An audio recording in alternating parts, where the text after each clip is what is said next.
जैसा कि last episode में हमने देखा कि शियाओयान मैग्मा के अंदर फंस चुका है, लेकिन अभी उसके रिंग की सभी जड़ी बूटी जो वो बनाता रहता है वो बाहर आकर मिक्स हो जाती है और शियाओयान की बॉडी पर लग जाती है, जिससे वो होश में आ जाता है। वो नेक्स्ट लेवल पर प्रमोट भी हो गया है और उसके पास डव की विंग्स जो है वो भी अपग्रेड हो गए हैं। वो क्वीन मेड्यूसा को देखता है और उसकी स्वेलिंग पाइथन और वो खुद आपस में अब मर्ज हो रहे हैं और अब क्वीन मेड्यूसा पाइथन पर अपना पूरा कब्जा जमा ही लेगी। लेकिन असल में ये है तो एक ही स्वेलिंग पाइथन क्वीन मेड्यूसा से ही बना है। क्वीन मेड्यूसा हमेशा शियाओयान को मारना ही चाहती है, लेकिन इसने शियाओयान की कई बार मदद भी की है, इसलिए शियाओयान उसके लिए बस अच्छा ही सोच रहा है। वही शियाओयान का अब हार्ट अच्छी तरह से काम कर रहा है और वो यहाँ के एनवायरनमेंट को झेल भी पा रहा है और अब वो उस बीस्ट से बदला लेने का सोचता है। ये बीस्ट शियाओयान पर हमला करता है, लेकिन अब शियाओयान को इससे कोई फर्क नहीं पड़ता और वो उसके अटैक को नलिफाई करने लगता है। शियाओयान को एक अलग ऊर्जा की अनुभूति हो रही है और बीस्ट बहुत सारे अटैक करने के बाद अपना पावरफुल फ्लेम भी छोड़ता है, जिससे शियाओयान अपनी फ्लेम जो इवॉल्व हो गई है उससे बच जाता है और फिर उसे फॉलिंग हार्ट फ्लेम का ओरिजिन दिखता है और अब वो समझ जाता है कि उसे क्या करना है। वो तुरंत उस ओरिजिन को पकड़ने के लिए उसका पीछा करता है। ओरिजिन भी उससे भागती है, लेकिन शियाओयान उसे पकड़ ही लेता है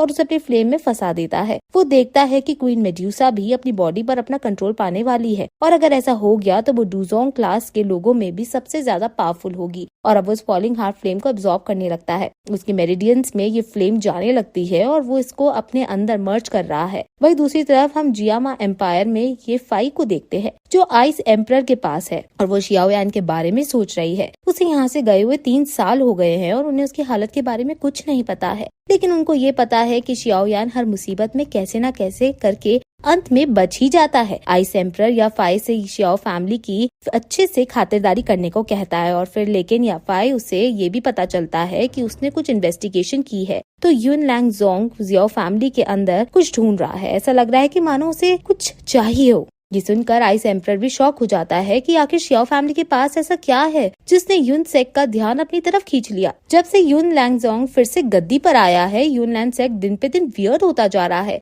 आखिर हम भी देखते हैं कि कब तक युन जैंग लोंग को उसका घमंड रहता है और मुझे शियाओयान पर पूरा भरोसा है। जब वो एम्पायर के अंदर फिर से अपना कदम रखेगा वो युन लैंग सेक को तबाह करके रख देगा और मुझे पूरी आशा है वो दिन दूर नहीं। वहीं शियाओयान फॉलिंग हार्ट फ्लेम को अर्थ हार्ट फायर के साथ मर्ज कर रहा है और ये फेंग चियू प्रैक्टिसिंग का सबसे डेंजरस स्टेप है। इन 2 फायर के बीच रेजिस्टेंस बहुत ज्यादा है और ये दोनों आपस में मर्ज होने का बहुत खतरा रहे हैं, इसलिए हर एक एल्केमिस्ट सिर्फ एक ही फायर का होना पसंद करता है। अगर शियाओयान के पास बर्निंग फॉर्मूले नहीं होता तो ऐसा करना उसके शरीर में ही आग लगा देता। शियाओयान काफी कोशिश करता है और फाइनली वो फायर्स आपस में मिक्स हो जाती हैं और फाइनली उसे फॉलिंग हार्ट फ्लेम प्राप्त हो गई है। शियाओयान ने इस दिन के लिए बहुत लंबा वेट किया है और फाइनली ये दिन आ ही गया है, लेकिन अभी उसके अंदर डिफरेंट फायर्स के फ्यूजन से जो बाय प्रोडक्ट्स निकलते हैं वो उस पर काउंटर अटैक करने लगते हैं। शियाओयान के टीचर ने शुरू से ही ये बता रखा है कि 2 फायर के फ्यूजन के इस वक्त में काफी मुश्किलें होती है और यहाँ ये इविल फायर उसके अंदर से निकल रही है, उसके हार्ट तक पहुंचकर उसको पेन दे रही है, उसे काफी दर्द हो रहा है। और वहीं दूसरी तरफ क्वीन मेड्यूसा फाइनली अपनी बॉडी को रीगेन कर लेती है और अब वो बार बार स्वेलिंग पाइथन में ट्रांसफॉर्म नहीं हो करेंगी।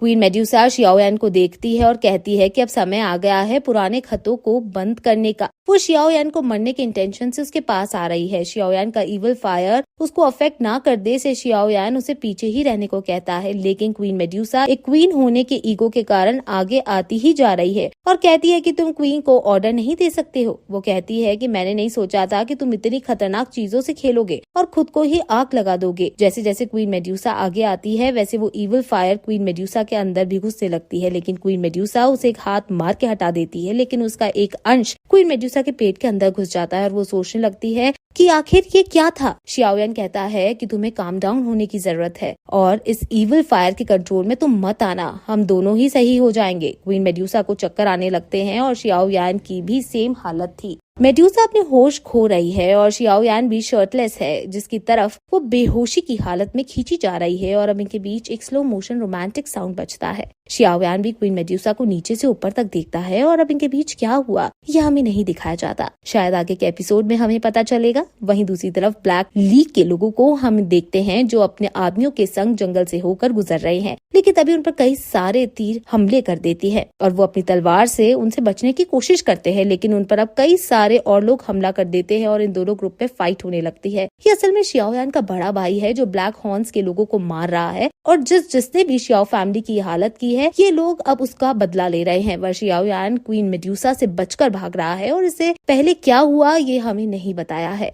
क्वीन मेड्यूसा शियाओयान के पीछे हाथ धोकर पड़ी है और शियाओयान उसे भागते भागते उसे समझाने की कोशिश कर रहा है कि पहले मेरी बात तो सुनो। क्वीन मेड्यूसा कहती है कि मैंने अपनी बॉडी को रीगेन करने के बाद तुम्हें अभी तक नहीं मारा, ये मेरे लिए कितनी शर्म की बात है। अब मैं तुम्हें नहीं छोड़ूंगी। इस पर शियाओयान कहता है कि तुम बेशक मुझे मार सकती हो, लेकिन प्लीज मुझे मत मारो। अभी मेरे काफी काम ऐसे हैं जो मुझे पूरे करने हैं। अगर आप चाहो तो मैं उन कामों को पूरा कर लूं, फिर मैं खुद आपके सामने आ जाऊंगा। इस पर मेड्यूसा उसे शांत कर देती है और कहती है कि तुम आखिर हो कौन जो क्वीन को आदेश दे रहे हो? अगर तुम कुछ मुझे दे सकते हो तो वो है तुम्हारी लाइफ। शियाओयान उसे शांत करने की कोशिश करता है और कहता है कि अगर तुमने मुझे मार दिया तो तुम यहाँ हमेशा के लिए फंसी रह जाओगी, इसलिए हम दोनों को मिलकर यहाँ से बाहर निकलना चाहिए। मेड्यूसा को ये बात सही लगती है और वो सोचती है कि जब मैं बाहर निकल जाऊंगी तब मैं इसे मार डालूंगी। वहीं शियाओयू को हम देखते हैं जो शियाओयान के मेमोरियल के आगे खड़ी है और पैनमैन के साथ सारे लोग टावर के पास है। वहाँ अब सारे एल्डर्स भी आते हैं और असल में ये लोग सब अब ग्रेजुएट होकर वहाँ से जा रहे हैं। लिन शियुआ,